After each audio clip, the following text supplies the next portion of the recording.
अंदर मौलाना मसूद अजहर की फैमिली के लोग बहने और बेटे और बच्चे रेजा रेजा हो गए। देश और दुनिया ने देखा है, फिर एक पाकिस्तानी आतंकी ने रो रो कर अपना हाल बताया है।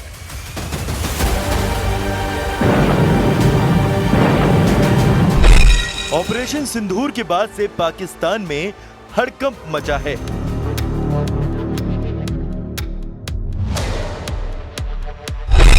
जैश के बाद अब लश्कर के आतंकी ने कबूला सच।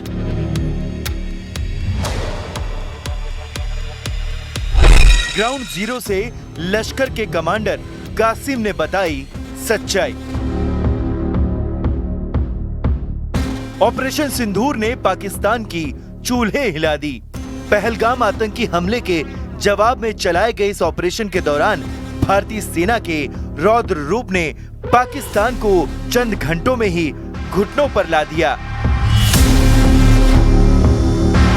Mr. Vice President, a party that consistently and willfully violates the core tenets of a treaty should not accuse others of non-compliance. The Council must not allow itself to be used as a platform for diversion and distortion. It must instead recognize that lasting cooperation is rooted in trust, not terror.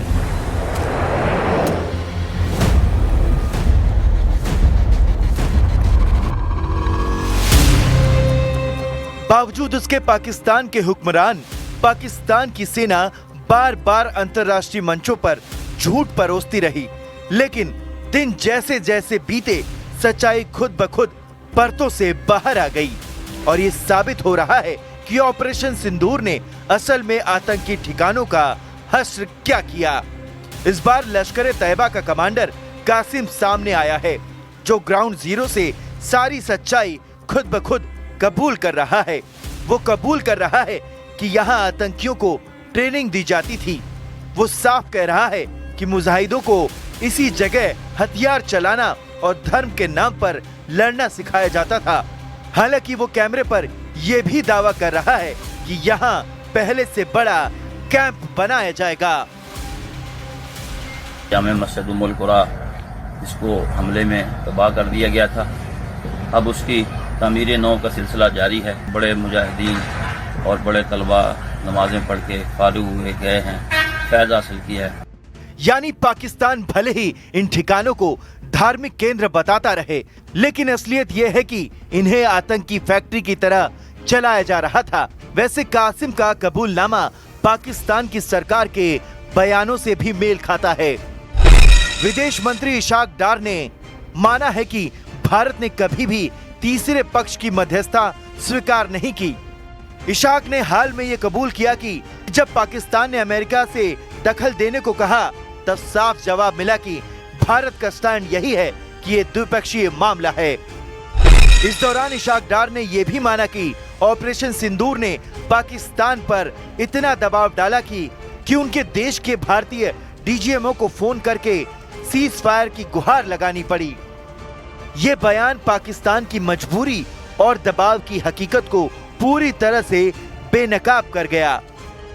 Well, we don't mind, but India has categorically been stating it's a bilateral, so we don't mind bilateral. When we met 25th of July, bilateral meeting myself with Secretary Rubio in Washington, I asked him what happened to those dialogue. Says India says that it is a bilateral issue. We don't. So we are not begging for anything. If any country wants dialogue, we are happy. We are welcome. We are a peace-loving country. We believe that dialogue is the way forward. But obviously, it takes two to tango. So unless India wishes to have dialogue, we can't force dialogue. We don't wish to force. ये पहली बार नहीं है कि जब आतंकी ने खुलकर operation सिंदूर की मार स्वीकार की हो। इससे पहले जैश-ए-मोहम्मद के टॉप कमांडर इलियास कश्मीरी ने बहावलपुर के कैंप की तबाही कबूल की थी। उसका कहना है कि जैश का सबसे अहम ठिकाना भारत की कार्रवाई में पूरी तरह उजड़ गया, जिसमें मौलाना मसूद अजहर का पूरा परिवार खत्म हो गया।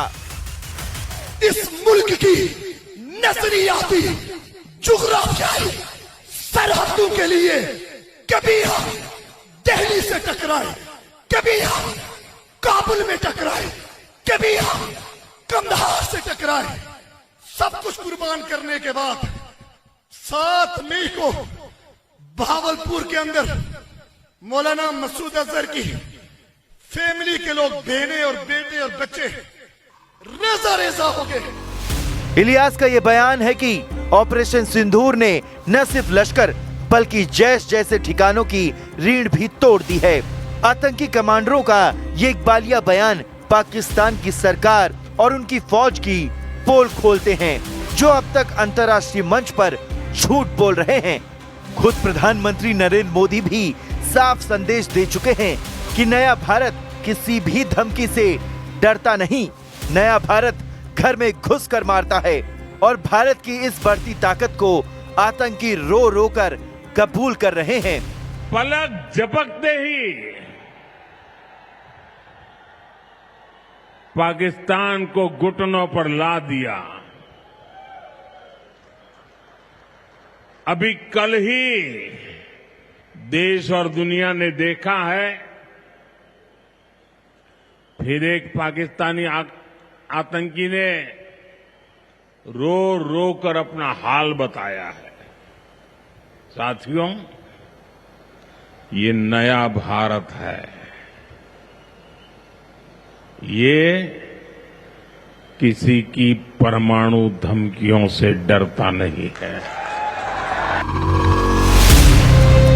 कासिम, इलियास, इसाक डार के बयानों को मिलाकर देखें तो तस्वीर साफ है।